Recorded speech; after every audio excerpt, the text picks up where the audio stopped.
जय श्री राधे। ज्योतिष में हम आज बात करेंगे वैदिक ज्योतिष के 5 बहुत ही अद्भुत योग जिन्हें पंच महापुरुष योग कहते हैं। और ये बनते हैं मंगल से, बुध से, बृहस्पति से, शनि से और शुक्र से। आइए जानते हैं, अगर किसी की कुंडली में ये ग्रह केंद्र में बैठे हों और कैसे बैठे हों तो यह योग बनते हैं। जैसे रोचक योग है, यह मंगल से होता है। अगर किसी की कुंडली में लग्न कोई भी हो, यहां कोई भी अंक लिखा हो, अगर किसी की कुंडली में 1, 4, 7 और 10 इन केंद्र भावों में मंगल अपनी उच्च राशि में या अपनी स्व राशि में, मंगल की राशियां होती हैं मेष और वृश्चिक, तो मंगल अगर कहीं पर भी इनमें 8 नंबर, 1 नंबर और या फिर 10 नंबर इनमें बैठा हुआ हो तो रोचक योग होता है। और रोचक योग में बहुत ही पराक्रमी व्यक्ति होता है, साहस के कार्य करने वाला होता है और जीवन में उसको सब कुछ प्राप्त हो जाता है। ऐसा व्यक्ति सेना में उच्च अधिकारी हो सकता है। जो भी साहस के कार्य हैं वहां बहुत ही ऊंची पोस्ट पे होगा और जीवन में धन संपत्ति सब कुछ प्राप्त कर लेगा और साहस में उससे कोई जीत नहीं पाएगा। तो इस तरह से मंगल से बनता है रोचक योग। अब ये भद्र योग है, यह बुध से बनता है। और किसी की कुंडली में लग्न कोई भी हो, अगर बुध इन केंद्र भावों में कहीं पर भी अपनी स्वराशि में यानी कि 3 और 6 में या फिर उच्च राशि में, तो उच्च में यहां कन्या में उच्च का होता है, तो 3, 6 और उच्च में 6 कन्या, तो बुध यहां केंद्र में बैठ जाए, चाहे यहां, चाहे पहले भाव में, चाहे चौथे में, चाहे 7वें में, तो यह भद्र योग होता है। ऐसा व्यक्ति वाणी से धन कमाता है और दूसरे को प्रभावित करने की अक्षमता रखता है। जीवन में सौम्य स्वभाव से वह आगे बढ़ता है और बहुत ही सम्मानित प्रसिद्ध व्यक्ति होता है। तो यह भद्र योग हुआ जो बुध से बनता है। और यह है हंस योग, यह बृहस्पति से बनता है।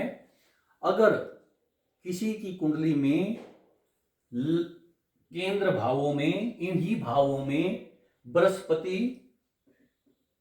अपनी स्वराशि में, बृहस्पति की राशि हैं धनु और मीन, या फिर उच्च राशि में कर्क राशि में उच्च का होता है, तो कर्क में, मीन में और धनु में इन चारों भावों में से कहीं पर भी हो तो वह हंस योग होता है। और ऐसा व्यक्ति संत स्वभाव का होता है और बहुत ही सात्विक वृत्ति से अपने जीवन का निर्वाह करता है और सब कुछ प्रसिद्धि तक जीवन में प्राप्त कर लेता है। और जैसा कि बृहस्पति से संतान सुख और विद्या श्रेष्ठ, कितनी भी विद्या वह प्राप्त कर लेता है और संतान से वह सुखी रहता है।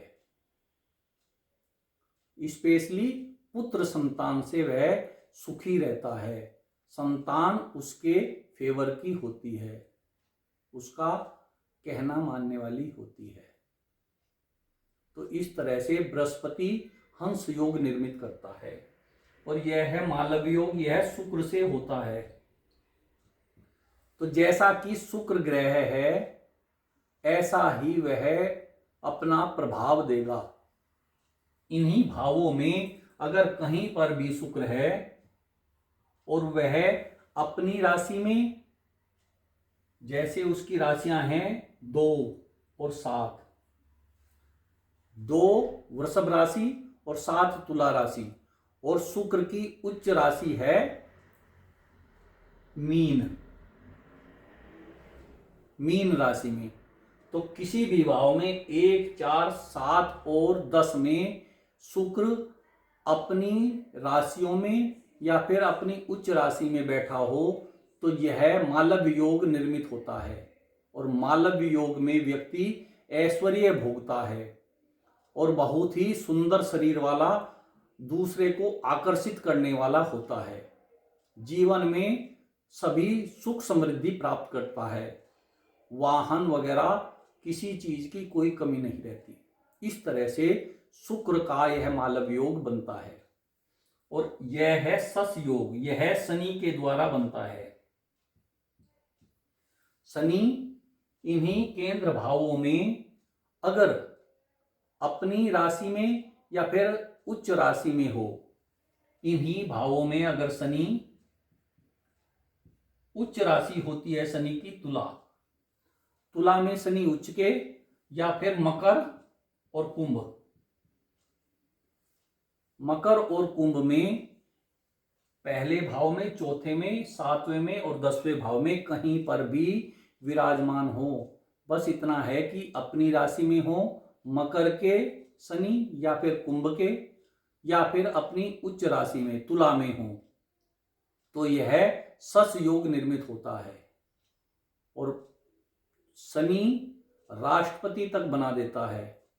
इसका मतलब यह है कि कोई उच्च पद जीवन में अवश्य प्राप्त होता है और स्थिर संपत्ति जैसे भूमि, भवन आदि और स्थिर जो अचल संपत्ति है वह जीवन में प्राप्त होती है।